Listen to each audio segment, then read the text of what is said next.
حضرت نے فرمایا کہ خدا ہر چیز میں ذات خدا جلوہ گر ہے، اس عالم کے ذرے ذرے میں ذات خدا جلوہ گر ہے، اس زمین و آسمان میں خدا جلوہ گر ہے۔ اللہ نور السماوات والارض، ہر چیز خدا کی ذات کا آئینہ ہے، ہر چیز خدا کو دکھا رہی ہے، ہر چیز آئینہ نما خدا ہے، ہر چیز خدا نما ہے، خدا کو دکھا رہی ہے، لیکن دیکھنے والا کوئی نہیں۔ کوئی دیکھنے والا ہو جس کا نور ایمان قوی ہو جائے، بصیرت جس کی آ جائے، اور دل کی اور بصیرت کی آنکھ جس کی کھل جائے، اس کو خدا نظر آتا ہے۔ کہاں نظر آتا ہے؟ خدا اپنے کلام میں نظر آتا ہے، خدا اپنی مخلوق میں نظر آتا ہے۔ اس وجہ سے امیر المومنین فرماتے ہیں ما رأیت شیئا الا ورأیت اللہ فیہ، میں نے آج تک کوئی شے ایسی نہیں دیکھی مگر اس میں خدا دیکھا ہے۔ میں نے پہلے خدا دیکھا ہے، بعد میں وہ شے نظر آئی۔ میں نے درخت دیکھا تو پہلے خدا نظر آیا، میں نے آسمان دیکھا تو پہلے خدا نظر آیا، میں نے ستارے کو دیکھا پہلے خدا نظر آیا، میں نے چاند کو دیکھا پہلے خدا نظر آیا، میں نے انسان کو دیکھا پہلے خدا نظر آیا، میں نے ذرے ذرے کو دیکھا پہلے خدا نظر آیا۔ سورج جب نکل رہا ہو، ہمیں سورج کی وجہ سے ساری چیزیں نظر آتی ہیں، تو سب سے پہلے سورج نظر آنا چاہیے۔ جس کو سورج نظر نہ آئے اور زمین نظر آئے، یہ اندھا کہلاتا ہے۔ پہلے نگاہ سورج پہ پڑے، پھر اس کی نگاہ زمین پہ پڑتی ہے۔ ذات خدا وہ نور ہے جس کی وجہ سے زمین و آسمان موجود ہیں۔ ہمیں زمین و آسمان اور ان کے اندر موجود ہر چیز نظر آئے، لیکن خدا نظر نہ آئے، یعنی دل کی آنکھ بند ہے۔ ذات خدا اپنے کلام میں جلوہ گر ہے۔ فتجلی ربہم لہم فی کتابہ، خدا قرآن میں جلوہ گر ہے۔ اگر خدا دیکھنا ہے قرآن پڑھو،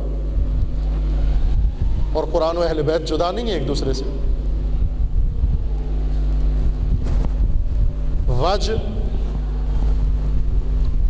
وجہ کہتے ہیں چہرے کو، عربی زبان کا لفظ ہے وجہ، چہرے کو وجہ کہتے ہیں۔ کیوں وجہ کہتے ہیں اس کو؟ چہرہ انسان کا، عرب کہتے ہیں اس کو وجہ۔ وجہ کیوں کہتے ہیں؟ اس وجہ سے اس کو وجہ کہتے ہیں عرب کہ فقط یہ حصہ دیکھ کر ہماری توجہ ہوتی ہے کہ یہ کون ہے۔ کسی کا ہاتھ دے کر، پورا آدمی اندھیرے میں ہو، ہاتھ باہر ہو، ہمیں نہیں اندازہ ہوتا کون ہے۔ اگر آدمی اندھیرے میں ہو، گردن اس کی نظر آ رہی ہو، گردن دیکھ کر نہیں پتہ چلتا کون ہے، پشت دیکھ کر نہیں پتہ چلتا کون ہے، پاؤں دیکھ کر نہیں پتہ چلتا یہ کون ہے، سر دیکھ کر نہیں معلوم ہوتا یہ کون ہے، لیکن جو ہی چہرہ دیکھیں فوراً سمجھ جاتے ہیں یہ فلاں آدمی۔ پہچاننے کے لیے کہتے ہیں ذرا چہرہ ادھر گھمائیے۔ چہرہ دیکھ کر ہماری توجہ اس حقیقت کی طرف چلی جاتی ہے۔ عرب اس وجہ سے اس حصے کو چہرہ کہتے ہیں، چونکہ ہماری حقیقت کی طرف توجہ یہیں سے جاتی ہے، یہیں سے مبذول ہوتی ہے، اس وجہ سے یہ ایریا چہرہ کہلاتا ہے۔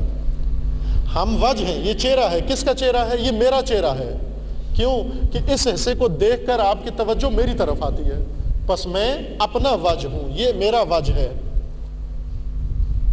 خداوند تبارک و تعالیٰ نے چاہا، اپنی مخلوق کو پیدا کیا، خلق کیا، چاہا کہ لوگوں کی توجہ میری طرف آئے، اللہ کی طرف توجہ ہو۔ اللہ کی طرف توجہ کہاں سے ہوگی؟ جس چیز کو بھی انسان دیکھے اور دیکھنے کے بعد توجہ اس چیز کی طرف نہ جائے بلکہ خدا کی طرف چلی جائے، وہ خدا کا وجہ ہے۔ اب پتہ چلا امیر المومنین کو کیوں وجہ اللہ کہتے ہیں۔ امیر المومنین کو کیوں وجہ اللہ کہتے ہیں؟ امیر المومنین کو اس وجہ سے وجہ اللہ کہتے ہیں کہ آج تک روئے زمین پر کوئی بشر ایسا پیدا نہیں ہوا کہ جس نے علی کا چہرہ دیکھا ہو لیکن اس کی توجہ خدا کی طرف نہ گئی ہو۔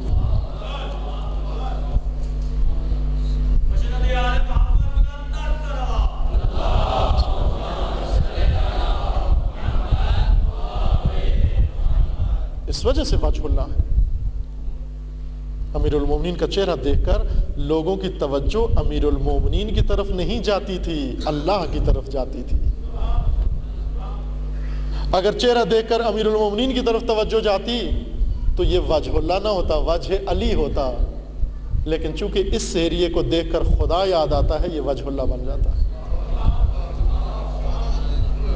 بس معلوم ہوا کب اس چہرے کو دیکھ کر خدا کی طرف توجہ جاتی ہے، کہ جب اس چہرے میں خدا جلوہ گر ہو،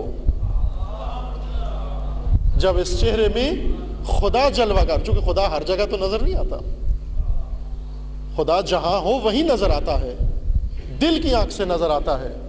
ذات خدا کو دل کی آنکھ سے دیکھا جا سکتا ہے۔ اگر جس کی دل کی آنکھ ہو، بصیرت کی آنکھ کھلی ہوئی ہو، وہ آئے امیر المومنین کے چہرے اقدس پہ نگاہ ڈالے، اس کی توجہ خدا کی طرف جائے گی، تو سوال پیدا ہوتا ہے کہ آخر کیوں ہم سب کے چہرے دیکھتے ہیں، دوسروں کے چہرے دیکھتے ہیں، ان کے چہرے دیکھنے سے ہماری توجہ اللہ کی طرف نہیں جاتی، لیکن امیر المومنین کو دیکھنے سے توجہ اللہ کی طرف چلی جاتی ہے۔ کیوں چلی جاتی ہے؟ اس لیے کہ امیر المومنین کے وجود میں خدا جلوہ گر ہے، ذات امیر المومنین میں خدا جلوہ گر ہے۔ خود حضرت کا اپنا فرمانا ہے، ما للہ آیت اکبر منی، مجھ سے بڑی نشانی خدا نے اپنی پیدا نہیں کی۔ علی سب سے بڑی نشانی ہے خدا کی۔ سب سے بڑی نشانی کس کو کہتے ہیں؟ سب سے بڑی نشانی وہ نہیں کہتے جس کا حدود اربا زیادہ ہو، جس کا طول و عرض زیادہ ہو، وہ بڑی نہیں ہوتی۔ سب سے بڑی نشانی وہ ہوتی ہے جو سب سے زیادہ خدا کی طرف متوجہ کرے۔